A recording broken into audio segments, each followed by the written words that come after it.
Boa tarde a todos e todas, sejam bem-vindos à nossa videoconferência de hoje, em que trataremos de fluxo e rede de proteção. Vice-diretores, professores mediadores, gestores regionais e demais servidores, sejam muito bem-vindos nesta tarde em que trataremos deste tema extremamente importante. E para falar a respeito, nós trouxemos duas promotoras de justiça e também uma supervisora de ensino que vai trazer como ela conseguiu organizar essa rede de proteção no seu município, né? Então, temos aqui a doutora Renata Riviti, do Ministério Público de Jacareí, temos a doutora Fabíola Sucasas, do Ministério Público da capital, e a supervisora de ensino, Daniela de Paula, de Jacareí. Então, eu queria chamar a atenção de vocês para que, ao longo da videoconferência, quem quiser pedir a palavra ou mandar algum e-mail, que façam por meio do e-mail faleconosco@educacau.sp.gov.br. Nós teremos, ao final da fala das três convidadas, um intervalo de 10 minutos. E aí abriremos para as perguntas de vocês, tá bom? Então, vou passar a fala para a doutora Fabíola Sucasas, que vai tratar de violência sexual doméstica. Obrigada. Bom, boa tarde a todos e todas. Eu gostaria de agradecer à Secretaria de Estado de Educação pelo convite, a Sandra Fodra, cumprimentar as minhas colegas aqui e também a todos e todas e todos que nos assistem neste momento. Bom, em primeiro lugar, eu gostaria de dizer, né, da onde eu venho, né? A minha experiência é violência doméstica e familiar contra a mulher. E aí eu vim trazer o nosso olhar a respeito da violência sexual doméstica dentro do ambiente de aplicação da Lei Maria da Penha. Então, eu vou trazer algumas informações sobre isso, depois a minha colega Renata, com a sua experiência na área da infância e juventude, vai falar com um olhar específico para a criança e adolescente.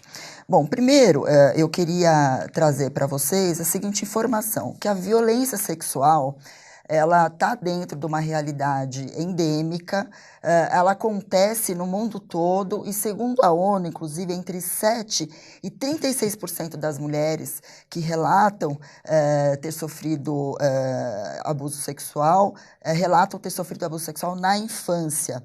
De 6% a 59% das mulheres que sofreram agressões sexuais por parceiro íntimo após a idade de 15 anos. Então, esses dados são da OMS e temos, logicamente, outros dados que colocam o estupro, a violência sexual, como eu falei, não só como proporções endêmicas, mas numa realidade que chega a atingir 1/3 de todas as mulheres do mundo.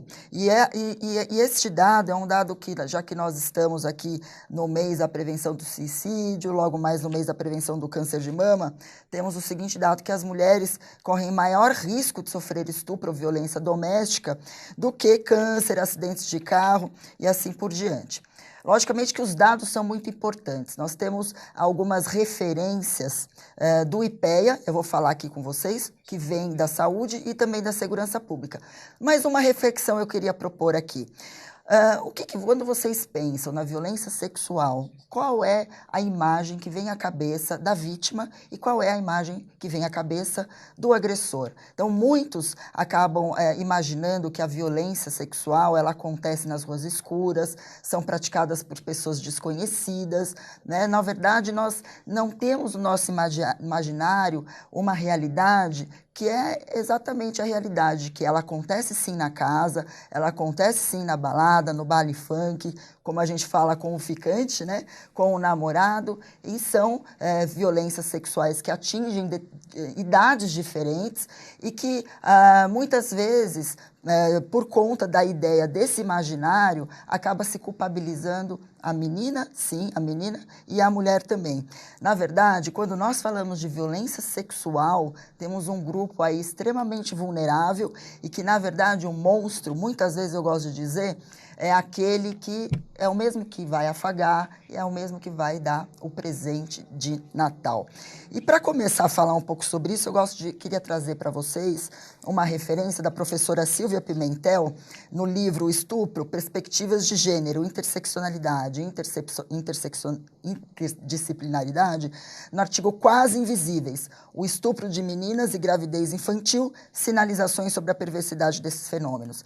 A professora Silvia Pimentel começa contando uma história que para vocês pode não ser uma história muito diferente da realidade que nós, promotores, muitas vezes enfrentamos quando nos deparamos com casos de violência sexual. E ela conta o seguinte, que em 17 de julho de 2015, Anitta frequentou a escola como faz todos os dias, em sua cidade no sudeste do Brasil.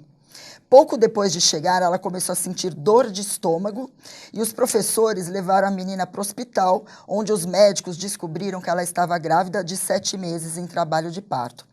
Veja só, a Anitta tinha 10 anos de idade. O bebê acabou nascendo saudável, apesar dessa idade, e acredita-se que a menina ficou grávida de seu padrasto de 40 anos de idade. A mãe da menina disse que não sabia que ela estava grávida, não tinha percebido que a barriga dela tinha crescido e as razões para que a Anitta não contasse sobre a violência que ela sofreu diziam respeito às ameaças que ela sofria por parte do seu padrasto, que ela mataria a sua mãe e também o seu irmão. Então, na verdade, nós temos uma realidade aqui, a professora Silvia Pimentel chama a atenção para a realidade, de que a violência sexual doméstica, intrafamiliar, traz aí o Brasil para uma realidade que as vítimas são as meninas, nas suas maiores vítimas. E dentro desse cenário existe uma contradição muito grande. Qual é a contradição? Que apesar de nós repudiarmos veementemente esse tipo de violência, ainda é uma violência silenciada e invisibilizada.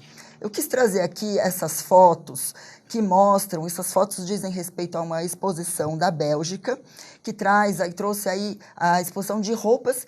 Quais eram as roupas que as vítimas usavam quando elas foram vítimas de estupro?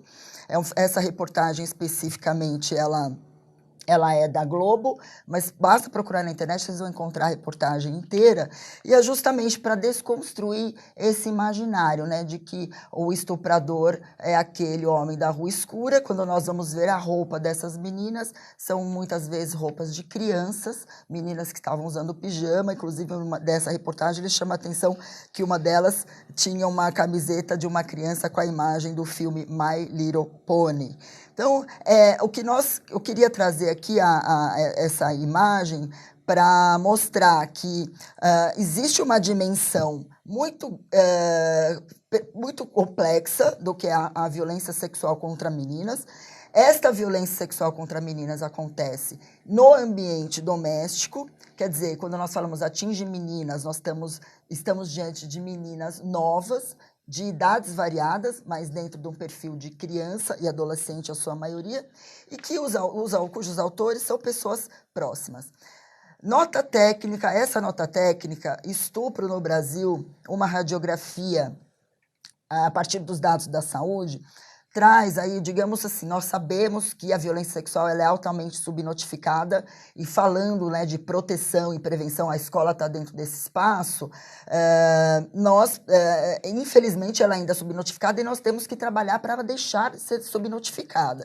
Nós vamos ver logo mais para frente, quanto mais tempo se demora, pior é a intervenção e, obviamente, maior o sofrimento.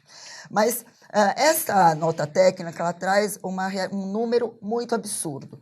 Qual é o número absurdo? Que 527 mil mulheres, aliás, 1.000 pessoas, são vítimas de violência sexual todos os anos.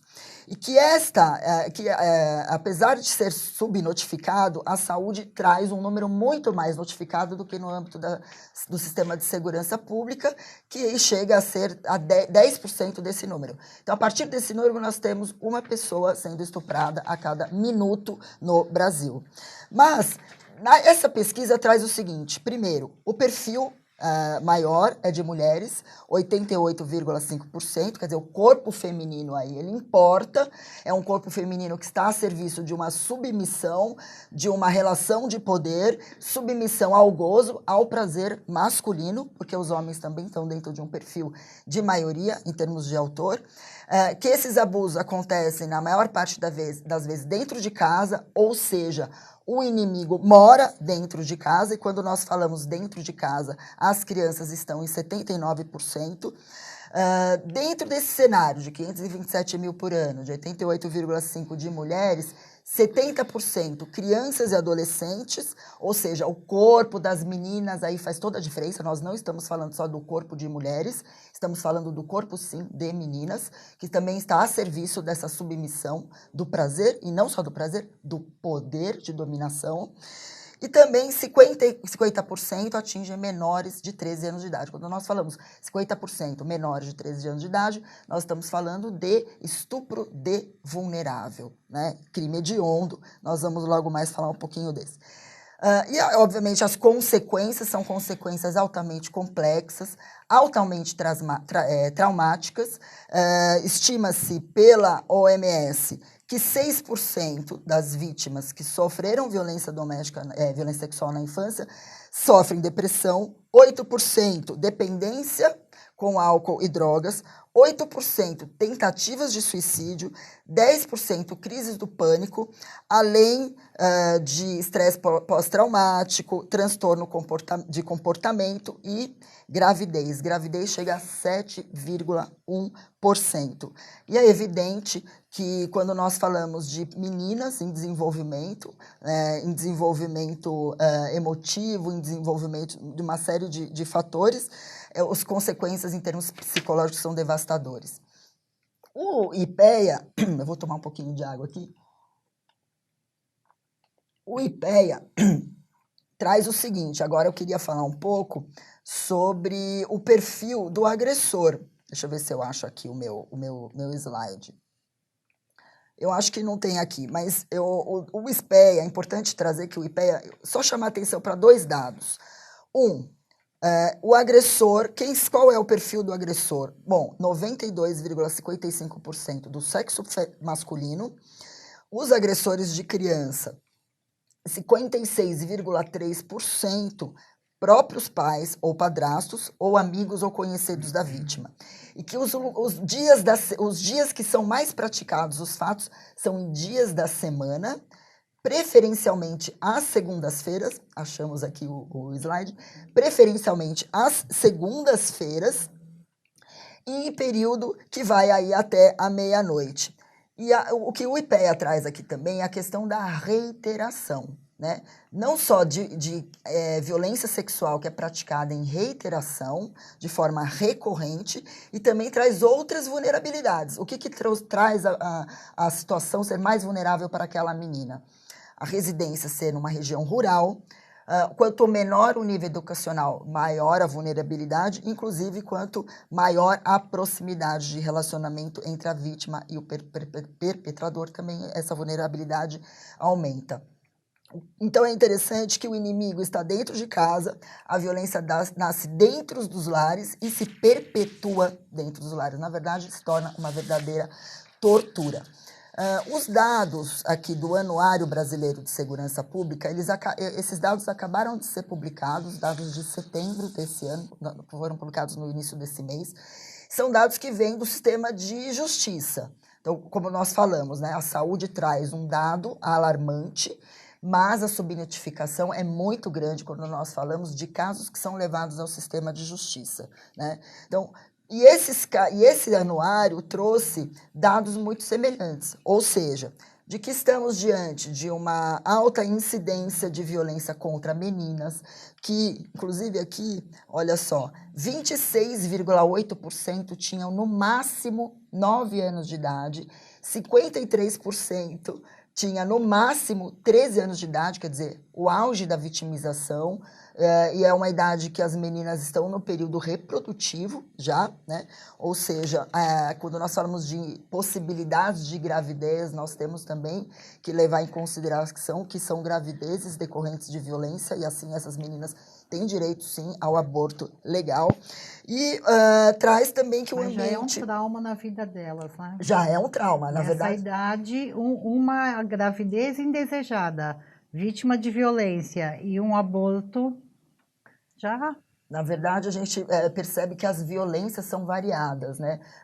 Quando nós falamos a questão do aborto, né, para essa decisão, aliás... É uma outra violência, né? E muitas vezes elas são encorajadas a permanecer com aquela gravidez, né? Então, até pelo... Que é uma outra forma de violência. É uma outra forma de violência, uma outra forma... Veja bem, tudo que nós estamos falando de violência e de violação a direitos humanos. Exatamente. Né? Então, na verdade, é uma realidade internacional do mundo todo e o Brasil, assim como muitos outros países, já se comprometeu a erradicar. Então, é muito, eu digo assim, triste ver que a violência institucional ela ainda acontece. Porque as respostas, já que nós estamos falando aqui do espaço da escola, do espaço do sistema de justiça, que não é procurado, tal qual é procurado o sistema de saúde, para falar sobre a situação de violência, é que há um longo caminho a ser percorrido e que ainda precisamos entender o que é essa realidade para pensar em formas de prevenir essa realidade. Porque quando essa realidade chega nesse sistema de saúde, chega no sistema de justiça, porque nada foi feito para evitar que ela acontecesse. Nada funcionou, né? Nada funcionou, exatamente. E quando chega em todos esses sistemas, geralmente, ainda por cima, a gente fala de uma violência institucional com falta de treinamento específico de todo o pessoal em todos os sistemas para dar uma acolhida adequada. Então, já chega vítima de uma violência e se torna vítima da violência institucional em todos os segmentos por onde é atendido. Exatamente. Por isso que é muito importante, eu vou até abordar aqui, a gente lembrar, né, da importância da Lei da Maria da Penha nesse cenário, de trazer a necessidade da capacitação, a necessidade da incidência das políticas públicas, e que dentre a incidência das políticas públicas, de conhecer a realidade da violência sexual contra meninas e crianças e adolescentes, aí eu estou falando logicamente das meninas, nós temos uma lei que traz diretrizes para isso. E dentre essas diretrizes, temos que chamar, assim, a atenção para a questão da quebra do silêncio, da revelação da violência e de quão importante a escola é para esse cenário. Não só para o pré, para ensinar, olha, como fazer para se proteger, mas também para entender que revelar a violência o quanto antes é uma questão prioritária e que depois que ela for revelada, que é preciso que esse acolhimento seja realizado. Mas trazendo aqui a Lei Maria da Penha como uma referência, porque muitos, quando pensam em violência sexual contra criança e adolescente, não imaginam a aplicação da Lei Maria da Penha.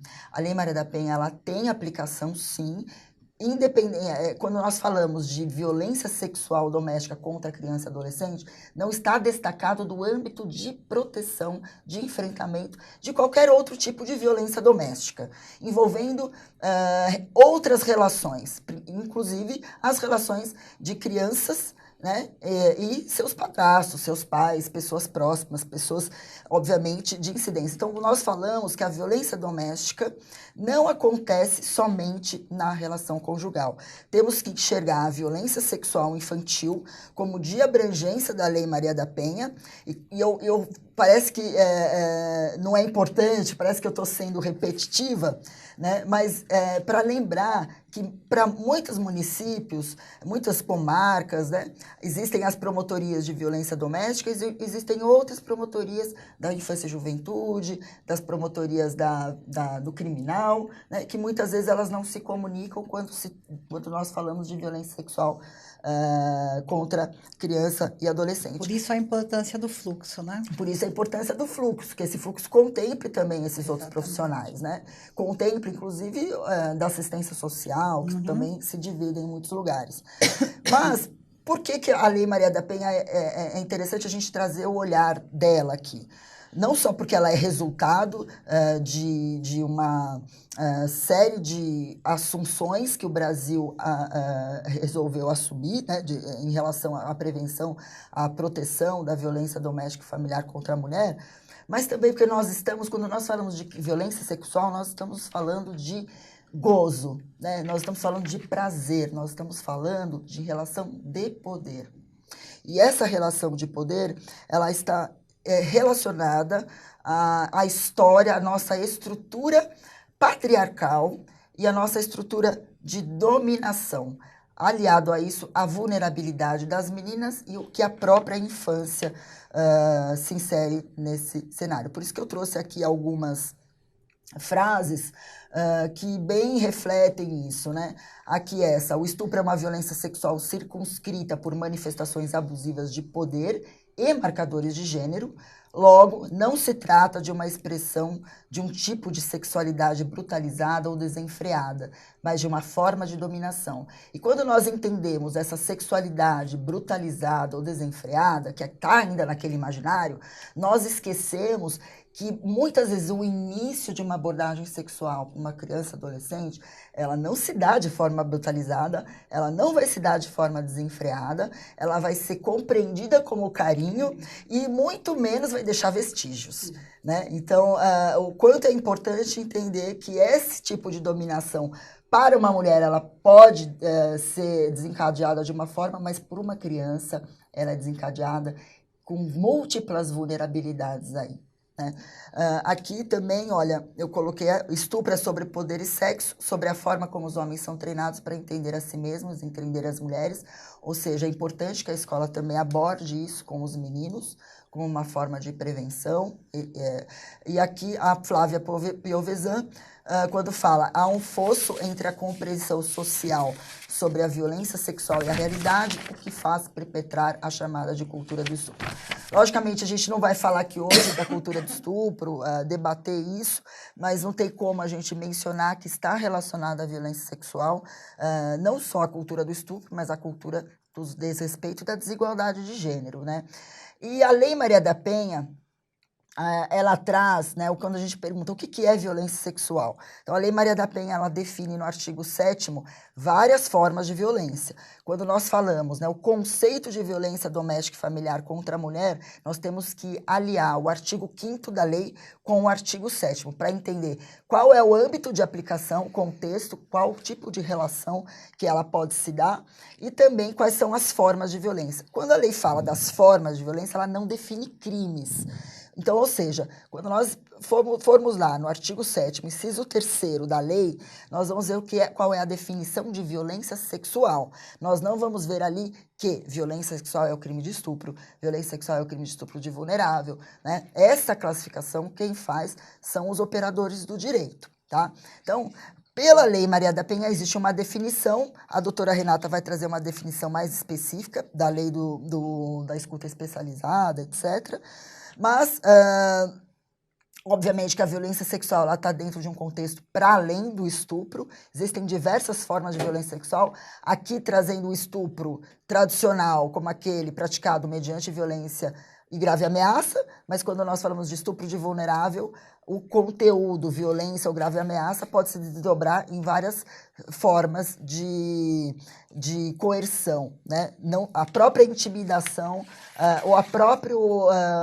exercício do poder que aquela pessoa exerce sobre a criança já pode ser determinante para que aquela criança esteja submetida a uma violência sexual. Então, vale aqui a leitura da lei, né, nesse sentido. Eu não vou fazer a leitura dos slides, eu vou deixar aqui à disposição para vocês e só vou correr um pouquinho para a gente conseguir abordar todas as temáticas. Mas vamos lembrar, dentro da nossa experiência, né, de atuação, como promotora de justiça criminal,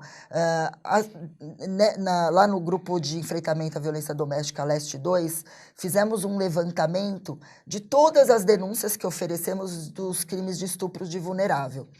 E para dar exemplo das formas mais comuns de atuação, nós damos o seguinte: a masturbação, os esfregaços e as encoxadas foram em 35% as formas mais comuns de violência.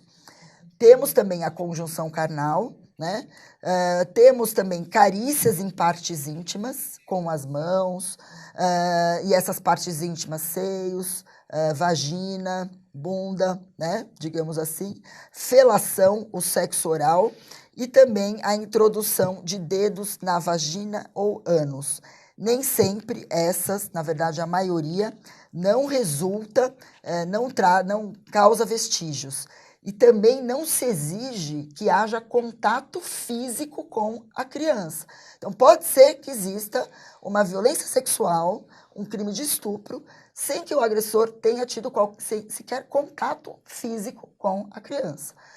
Então, existem dois exemplos que eu poderia trazer. Um exemplo que o próprio STJ já entendeu como viável, que seria aquela contemplação lasciva, o agressor obrigar a menina a se despir. Foi um caso concreto que levou a menina para um ambiente privado, obrigou que ela se despisse e assim ele se masturbou a partir daquilo. E também teve um outro caso que é o chamado estupro virtual, né, em que a relação sexual foi dada a partir da internet. A doutora Renata vai trazer o conceito de violência sexual mais ampliado dentro da lei da escuta especializada. E vou aqui fazer uma citação de vários tipos, vários crimes que estão dispostos no Código Penal, de exemplos do que é a violência sexual. Então, nós temos o ato obsceno, por exemplo. O ato obsceno pode ser caracterizado uma violência sexual que não é dirigido para a vítima. O ato obsceno, ele é dirigido para... um crime dirigido para pessoas em geral. Então, por exemplo, uma masturbação em público, em que haja uma criança, isso pode ser considerado uma violência sexual. Uma importunação sexual. Veja, esse crime de importunação sexual, cuja pena de 1 a 5 anos, ele diz o seguinte: se o ato não constituir crimes mais graves, ou seja, a gente fala que isso diz respeito ao princípio da subsidiariedade expressa. Então, se for um crime mais grave, é uma importunação sexual. Quando nós falamos de violência sexual contra criança e adolescente, geralmente pode ser configurado, depender da idade, estupro de vulnerável. Então, se for menor de 14 anos, estupro de vulnerável, então não é importunação sexual, tá bom? Estupro, que aí esse estupro típico, no caso de com penalidade de 6 a 10 anos, ele é aquele que a violência sexual é praticada mediante violência física ou grave ameaça. E também tem outros tipos, como estupro mediante fraude, que aí existe uma prática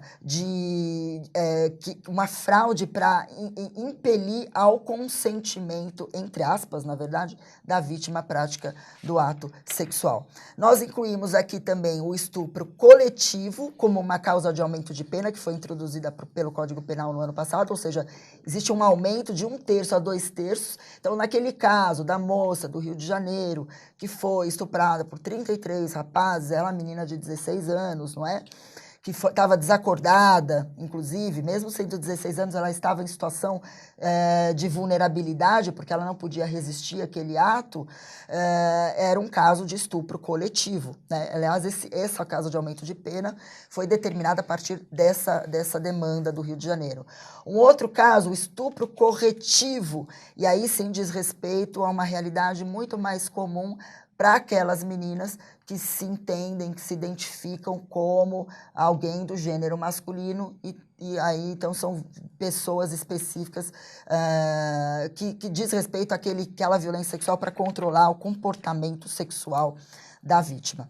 Além disso, outros delitos, inclusive previstos no ECA, quando nós temos aí crimes referentes ao registro, armazenamento, a postagens, por exemplo, de crianças e adolescentes em cena de sexo explícito ou pornográfico. Eu quero chamar a atenção aqui, porque a lei, ela define o que é sexo explícito ou pornográfico. Então, se for, por exemplo, uma camiseta molhada, né, com seio, por exemplo, uma pose sensual, isso não necessariamente caracteriza este delito. Pode caracterizar outro, mas não esse. Mas, para finalizar, eu queria trazer aqui para vocês duas abordagens, né? Uma, para que a gente entenda um pouco o que envolve a vítima quando ela é sujeita a um crime de abuso sexual. E um outro é o que envolve aquele agressor para escolher aquela vítima. Então, eu trouxe esses slides com algumas características. Então, e isso é muito importante que vocês da educação entendam, porque é este processo que a vítima está passando quando ela está sofrendo violência. Então, ela se sente assim, ela se sente extremamente culpada, está adaptada àquela situação de violência, porque para ela não resta outra alternativa senão a se adaptar àquela realidade. Está envolta num segredo que muitas vezes foi isso que faz com que ela permaneça naquela situação de abuso.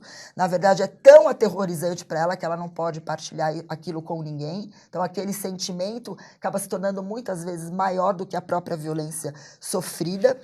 E também a questão do sentimento de impotência, que é aquela ideia relacionada àquilo que nós ensinamos para as crianças, né? Que tem sempre que ser obedientes, elas têm que ser afetuosas com as pessoas, com os adultos que cuidam dela, né? E com os estranhos, elas têm que sempre desconfiar. E aí a gente não coloca aqueles que cuidam como possíveis pessoas que podem, sim, causar mal a elas. Então, existe um sentimento de impotência, porque nem aqueles que deveriam cuidar delas estão cuidando. Na verdade, muitas crianças não sabem que estão sendo abusadas, né? Porque é quem cuida, quem deve proteger, quem deve dar carinho, amor, e na verdade elas não sabem que estão passando por isso. Então, eu lembro do depoimento de um promotor de justiça, inclusive no Vozes, que ele falou que quando ele terminou a palestra, um menininho foi procurá-lo e Sim. disse: olha, eu estou passando por isso. Então, a importância da escola, além de observar o comportamento dos meninos, das meninas principalmente, mas também conversar sobre o assunto. Criar espaços de oportunidade para esse assunto vir à tona. E vínculo, né? Porque Perfeito. Quando você tem um vínculo afetivo, quando você tem uma boa relação com algum dos educadores, e quando eu falo educadores, eu digo todos os servidores da escola, você cria a possibilidade para um pedido de socorro. Sim. Não é verdade? Perfeito. E esse relato vem. Sim. Com certeza vem. O que você traz, Sandra, é muito importante, porque a gente percebe que nem sempre, quando nós falamos que a violência sexual contra a criança não deixa vestígio, né? Na maior parte das vezes. Inclusive, a forma como o agressor vai se aproximar daquela criança é uma forma para angariar uma confiança. Uhum. E ela não é explícita. E quando ela é explícita, não se mostra como sendo um ato negado. Na verdade, o ato em si, ele não é repudiado. O que se ensina para a criança é que se ela falar aquilo para alguém, ela pode sofrer retaliação. Então, ela sabe que existe algo de errado, mas ela não consegue realizar que aquilo é um comportamento equivocado. Na verdade, muitas vezes ela pode até sentir prazer em estar uma envolta. erotização numa idade infantil, né? Numa idade muito precoce, exatamente. Então, falar sobre isso, né, é com certeza o primeiro passo. E falar de uma forma real, né? Não dar nomes, apelidos, né? Dizer que aquilo é caracterizado um ato sexual e uma violência e que não pode encostar não nas partes íntimas, naqueles lugares especificamente, não na florzinha, não, tem que falar, tem que ser explícito nesse sentido. Nome científico, né? Nome científico. Então, assim, além do sentimento de impotência, a questão da revelação, e essa revelação ela se dá muitas vezes de forma tardia, e quanto mais tardia, menos se confia na palavra daquela criança. E o que, por sua vez, provoca a maior possibilidade de que ela se retrate. Então, existe aí uma catástrofe global, né? Que, o quanto antes, na verdade, a conclusão que nós podemos tirar disso, desse movimento, o quanto antes se trabalhar para que a revelação aconteça, mais chances nós teremos de prevenir o pior desses abusos. E, para terminar, a questão dos agressores, existem estudos americanos que analisam o discurso de agressores que praticam abusos sexuais. E esses estudos, eles fizeram algumas perguntas para agressores. Por exemplo, quantas abusou e qual idade? Como foi feita a escolha? O que seduziu você para escolher aquela vítima? Você perguntou, por exemplo, você pensou em ser pego? Como você fez para começar os contatos sexuais? Ou o que você diz para ela, para essa criança, para você ter esses contatos? Como você controla a criança? Se você ameaça ou não, ou, por exemplo, tem uma pergunta assim, se você tivesse que escrever um livro ensinando como abusar, o que você colocaria, né? E é muito interessante aqui esses autores que fizeram essas perguntas, e aí eu trouxe 3, né? Eles concluíram pelo menos esses 3 pontos principais. A escolha, então a escolha geralmente é dirigida para a mais nova, justamente para que ela não fale. A mais submissa, justamente para que ela se submeta às investidas. E a que parece mais carente, justamente porque a abordagem dele vai ser vendida como uma abordagem de afeto, né? E como que começa? Começa um processo progressivo, quer dizer, torna-se amigo, conversa, insiste em estar na companhia, inclusive vai isolando a criança, fazendo com que ela compreenda que o afeto dele é um afeto mais especial, é um afeto mais importante. O controle, e aí vem todo o uso da autoridade, o poder e o isolamento. Então, é muito importante sempre dizer para as crianças, além desse processo de falar, de explicar, de falar sobre isso como forma de prevenção, que mesmo que esteja neste processo, que elas podem voltar atrás, que elas podem não consentir, porque existe aí também uma dúvida muito grande para essas crianças do que é o consentimento, né? Que muitas vezes elas se sentem culpadas, bom, mas eu consenti, eu não cheguei a me opor. Por fim, eu queria dizer aqui da Lei Maria da Penha, que traz como seus pilares, né, a prevenção da violência, a repressão, sim, da violência, ela é extremamente importante, mas não só isso, e também a necessidade de proteção da vítima e de assistência da vítima. Esses pilares são pilares básicos da lei. É uma lei que existe para todas as mulheres, independentemente de idade, né? Então, é uma lei cujos instrumentos podem ser utilizados para a proteção das crianças, logicamente junto com outros dispositivos, com outras legislações. O seu artigo 3º e parágrafo traz não só a responsabilidade do Estado, mas a responsabilidade, sim, da família, a responsabilidade, sim, da sociedade para dar conta desses pilares. Então, quando nós falamos de escola, nós falamos também da necessidade de trazer a responsabilidade da comunidade para esse debate, da comunidade para outros familiares para esse debate. A responsabilidade é de todos. E que, como diretrizes da Lei Maria da Penha, para dar conta desses pilares, além do conjunto articulado de ações entre serviços como saúde, educação, segurança, trabalho, assistência e assim por diante, nós temos a necessidade de que essa responsabilidade seja compartilhada pela União, pelos estados, pelo Distrito Federal, pelos municípios, em conjunto com o Ministério Público, Poder Judiciário, Defensoria Pública, OAB, ou seja, deve envolver todos os entes federativos, todos os serviços e de forma articulada. Ou seja, nós estamos falando aqui da rede, disso que vocês vão trazer aqui em termos de Jacareí. Um trabalho intersetorial, né? Que hoje em dia nada mais funciona se não for um trabalho entre as redes mesmo. Exatamente. E por que a rede? E aí nós entendemos que nós estamos diante de um complexo, de uma situação, uma realidade complexa, que vai aí demandar formas diferentes de atuação, mas que não podem ser isoladas, porque cada um tem um limite. Diferentes, né? E complementares, porque acho que cada um vai fazer uma parte, né? Daquilo que realmente é necessário. Exatamente. Na verdade, a atenção é a tal da atenção integral à vítima em situação de violência. Bom, e a Lei Maria da Penha também traz como as suas diretrizes a importância da escola no papel preventivo. E queria até trazer aqui as palavras de Silvia Pimentel, mais uma vez, sobre a necessidade de problematizar sempre essa temática. Ela diz o seguinte: Problematizar a temática é uma maneira de denunciar a cegueira de gênero presente em nossa sociedade patriarcal e alertá-la para a necessidade de políticas públicas contundentes para o enfrentamento da violência sexual contra as meninas. E na sugestão de políticas públicas, ela diz o seguinte: o que nós podemos aí pensar em em uma atuação imediata? Obviamente, o empoderamento das meninas por meio da educação na área de sexualidade e que também sejam dirigidas aos potenciais agressores, à família, às escolas e toda a comunidade.